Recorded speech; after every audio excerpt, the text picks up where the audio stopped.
ब्रह्मांड नायक राजाधिराजा योगिराजा जय। श्री सच्चिदानंद सद्गुरु साईनाथ महाराज की जय।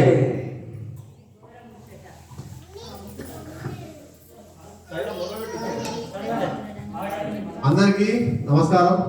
మీకు సాయిబాబా తత్వము, సాయిబాబాను ఎలా పూజించాలి, సాయిబాబాను ఎలా సేవించాలి అనే దాని గురించి మనం ఈరోజు డిస్కషన్ చేస్తున్నాము। సాయిబాబా సచరిత్ర 18వ 19వ అధ్యాయంలోని మనం ఇప్పుడు చర్చించేది శ్రీమతి రాధాబాయి దేశ్ముఖ్ అనే ఒక వృద్ధురాలు ఉండేది, ఒక ముసలామె రాధాబాయి దేశ్ముఖ్। ఆమె కసాబా దేశ్ముఖ్ గారి తల్లి। బాబా ప్రఖ్యాతి విని, అందరూ చెప్తుంటే బాబా గురించి విని ఆమె ఆ ఊరి గ్రామ ప్రజలతో కలిసి షిరిడీకి వెళ్ళింది। షిరిడీకి వెళ్ళి సాయిబాబాను దర్శించుకొని చాలా సంతృప్తి చెందింది। సాయిబాబాను దర్శించుకున్న తర్వాత ఆమె సాయిబాబాను ఎలాగైనా తన గురువుగా చేసుకొని ఒక మంత్రోపదేశం చేయాలని, గురువుగా చేసుకొని ఒక మంత్రోపదేశం తీసుకోవాలని సాయిబాబా దగ్గర దృఢనిశ్చయంగా మనసులో అనుకున్నది। మనసులో అనుకుని ఆ వృద్ధురాలు రాధాబాయి దేశ్ముఖ్ నిరాహార దీక్ష చేస్తుంది। నువ్వులే ఎవరికి చెప్పకుండా చేయకుండా నీరు అన్నం మానేసి 3 రోజుల నుంచి 3 రోజులు అలా నిరాహార దీక్ష చేసింది। ఎందుకంటే సాయిబాబాను తన గురువుగా చేసుకొని సాయిబాబా నుంచి ఏదైనా ఉపదేశం తీసుకోవాలని 3 రోజులు నిరాహార దీక్ష చేసింది। ఓలు శ్రీమతి రాధాబాయి దేశ్ముఖ్ అన్న ఒక వృద్ధురాలు ఆ విషయం తెలుసుకున్నాడు। ఓలు మన సాయిబాబా దగ్గర ఉండే ప్రియమైన శిష్యుడు శ్యామ తెలుసుకున్న ఈ విషయం। 3 రోజుల నుంచి ఒక వృద్ధురాలు ఏమి తినకుండా నీరు అన్నం మానేసి ఉండాలని తెలుసుకుని ఇమ్మీడియట్ గా సాయిబాబా దగ్గర వచ్చి, బాబా ఒక వృద్ధురాలు 3 రోజుల నుంచి నిరాహార దీక్ష చేస్తున్నది, నువ్వు ఆమెకు మంత్రోపదేశం చేసి ఆమెను అనుగ్రహిస్తేనే తమ దీక్ష నిరాహార దీక్ష మానేస్తుందని దాని పక్కనే శ్యామ చెప్పిండు। సాయిబాబా వచ్చి సాయిబాబా యొక్క ప్రియమైన శిష్యుడు శ్యామ సాయిబాబాతో నిరంతరం ఉంటాడు। శ్యామ చెప్పగానే సాయిబాబా అన్నాడు, సరే ఆ వృద్ధురాలు తీసుకుని రా, నేను మాట్లాడతాను। ఆ వృద్ధురాలు సాయిబాబా దగ్గరికి ద్వారకామాయిలోకి వస్తుంది। ద్వారకామాయిలోకి వచ్చిన తర్వాత సాయిబాబా అన్నాడు, అమ్మా నువ్వు నా తల్లి లాంటి దానివి, నువ్వు కొడుకు లాంటి వాడివి, నీకు నా ముత్తాంతము, నా గురువుకు నేను చేసిన సేవ, మా గురువుతో ఎలా ఉండేవాడిని, నా గురువుకు నేను ఎలా సేవి, మా గురువుకు ఎలా చేసిన సేవ అనేది దాని గురించి నేను చెప్తాను, దానిని వినడం వల్ల నీకు మేలు కలుగుతుందని చెప్పాడు సాయిబాబా। సాయిబాబా తన గురువుని ఎలా సేవించిండో ఆ రాధాబాయి దేశ్ముఖ్ అనే వృద్ధురాలకు చెప్తాడు। అప్పుడు సాయిబాబా చెప్తాడు ఏమని, అమ్మా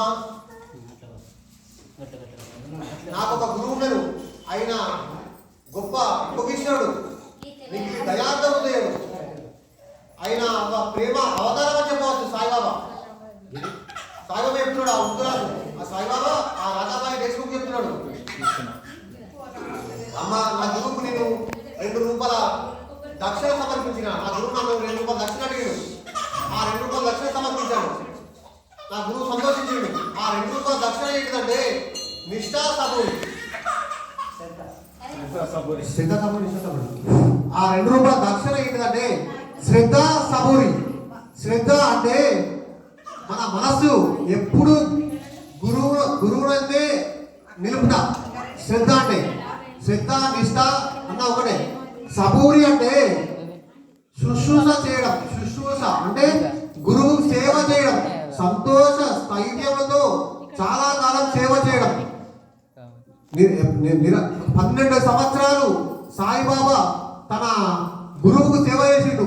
ఎప్పుడు తన గురువును, సాయిబాబా యొక్క గురువు నిరంతరం ధ్యానంలో ఉండేవాడు, ఆ ధ్యానంలో ఉన్న తన గురువును సాయిబాబా ఎప్పుడు నిరంతరం చూస్తుండేవాడు।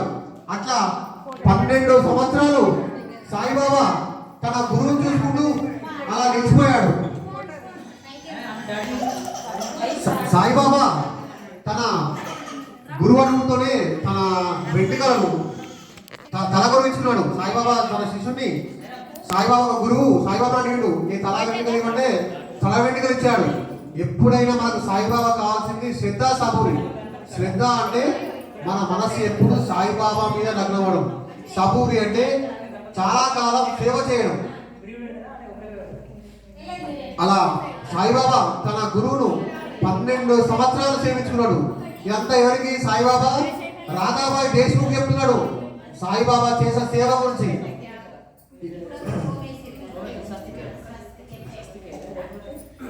సాయిరామ్. శ్రీ సచ్చిదానంద సద్గురు సాయినాథ్ మహారాజ్ కి జై.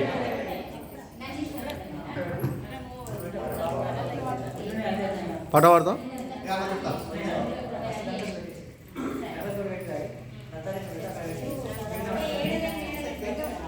ఎప్పుడైనా సాయిబాబా కూడా చెప్తాడు, సాయిబాబా గురువును బ్రహ్మ విష్ణు మహేశ్వర స్వరూపుడుగా ఎవరైనా గురువును అలా భావించుకోవాలి. బ్రహ్మ విష్ణు మహేశ్వర స్వరూపుడుగా గురువును భావించుకుంటారు, వాళ్ళే ధన్యులు అంటారు. అట్లా మనం సద్గురు సాయిబాబాను కూడా బ్రహ్మ విష్ణు మహేశ్వర స్వరూపుడుగా భావించుకోవాలి. గురువే సర్వం చేయువాడు కర్తవ్యం నమ్ముతున్నాడు. మనం ఏ పని చేసినా సాయిబాబా సన్నిధిలో మనం ఏ పని చేసినా కానీ సాయిబాబా అనుగ్రహంతో చేస్తాం. మనం షిరిడీకి వెళ్ళినా కానీ సాయిబాబా అనుగ్రహం ఉంటే షిరిడీకి వెళ్తాం. ఈవెన్ సాయిబాబా గుడికి వచ్చామంటే ఆయన అనుగ్రహం ఉంటేనే, ఆయన ఆజ్ఞ ఉంటేనే సాయిబాబా గుడికి వస్తాం.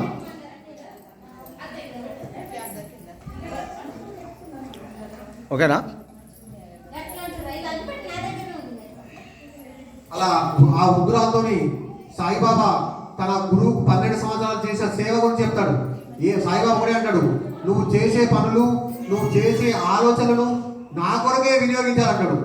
సాయిబాబా సేవ కొరకే వినియోగించాలంటాడు. అప్పుడు కంపల్సరీ తప్పక పరమాత్మ పొందుతాం అంటాడు. ఎవరైతే సాయిబాబాను సేవిస్తారో తప్పక పరమాత్మ పొందుతాడు. సాయిబాబా కూడా అంటాడు, త్రిగుణాల సామరస్యము నేనే, ఈ జగన్మాతను నేనే, చరచర జీవకోటి అంతయు ఆవరించి ఉన్నాను, సృష్టి స్థితి లయ కారకులు నేనే అంటాడు. ఆ రుద్రాలతో ఇవన్నీ చెప్పిన తర్వాత ఆ రుద్రాలు సంతోషించి షిరిడి నుంచి వెళ్ళిపోతుంది. ఏమని చెప్తాడు? మనకి ఈ కథ ద్వారా మనకు తెలుసుకున్న నీతి ఏంటంటే, సాయిబాబా గురించి మనం బయట మంత్రోపదేశం చేసుకోవడం కానీ చేయడం కానీ చేయకూడదు. సాయిబాబా మనం ఏ పని చేసినా కానీ సాయిబాబా గురించే చేయాలి. బయట మంత్రోపదేశం చేసుకోవడం అని గురువు ఆదేశాలకు విరుద్ధం. ఎప్పుడైనా మనం ఏ పని చేసినా కానీ సాయిబాబా గురించే చేయాలి. ఇదే మనం రాధాబాయి దేశ్ముఖ్ ఒక కథ ద్వారా నేర్చుకున్న నీతి. సద్గురు సాయినాథ్ మహారాజ్ కి జై.